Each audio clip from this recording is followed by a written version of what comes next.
Project WHAT stands for We're Here and Talking, which refers to the 2.4 million children of incarcerated parents across the United States. We have two main goals: to raise awareness about the impacts of parental incarceration and to improve the services and policies that affect us. So I was an alumni of the first Project WHAT group, which was started in 2006, and I returned to the program in the past year as the coordinator.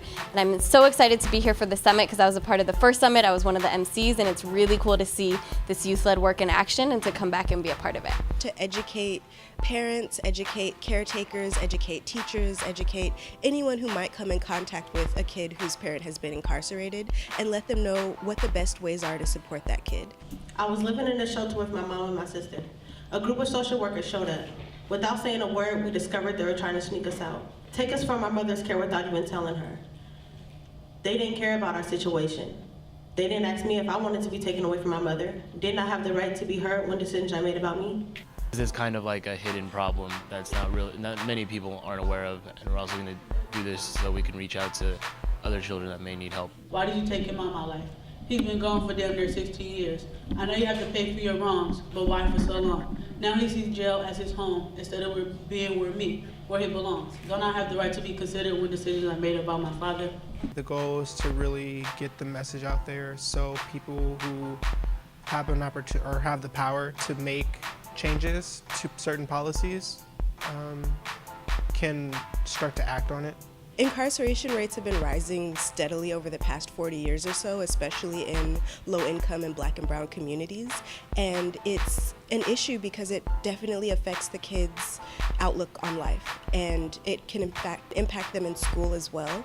And a lot of times teachers or administrators or people who are working with these kids just look at them as a problem and don't ever think about what the causes are of their behavioral issues or what are some of the underlying issues. A lot of kids who have parents who are incarcerated have mental health issues, not because they're crazy, but because they're dealing with some real trauma. My dad was arrested, my mom turned to drugs. And it wasn't long before CPS came knocking on our door. They took me and my sister away like it was okay and put us with complete strangers. My first foster mom acted like she cared, but it was just a front for the CPS to think she was fine. Behind closed doors, she treated me and tore me down when it came to my mom and dad. To her, I was nothing more but a paycheck. I came to Project WHAT really for support, and I used Project WHAT as an outlet to vent kind of about what happened when my dad was in jail. And I feel like Project WHAT has really helped me with that because there's other youth going through it too, and we all feel like we can relate, so we just talk about it freely now because we know we're all going through this together, and we can cry with each other, we can do whatever. We can call each other in the middle of the night. My dad's been incarcerated since 2008.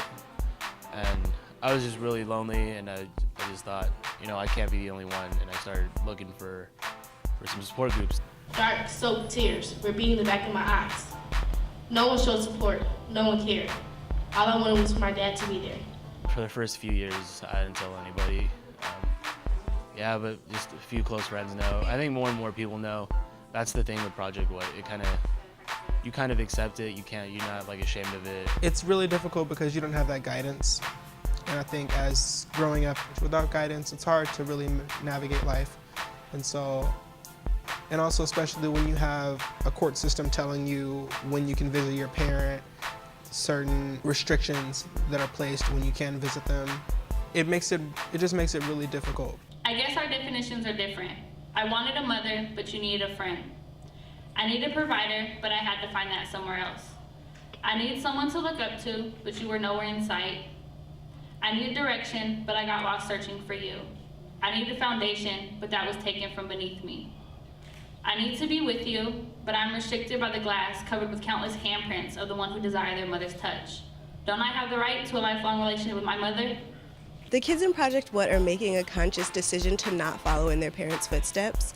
They are really doing everything they can to put themselves in positive situations so that they're not falling victim to some of the same circumstances that others find themselves in. I've utilized Project WHAT to help write my story, and writing my story really helped me identify some of the challenges that I've been through and the growth that I've come through along the way.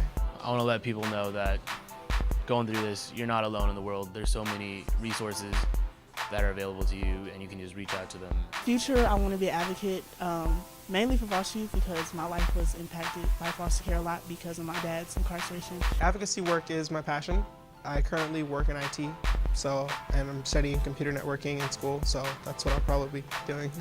They're not going to let society or anybody tell them that anything different about what their possibilities are.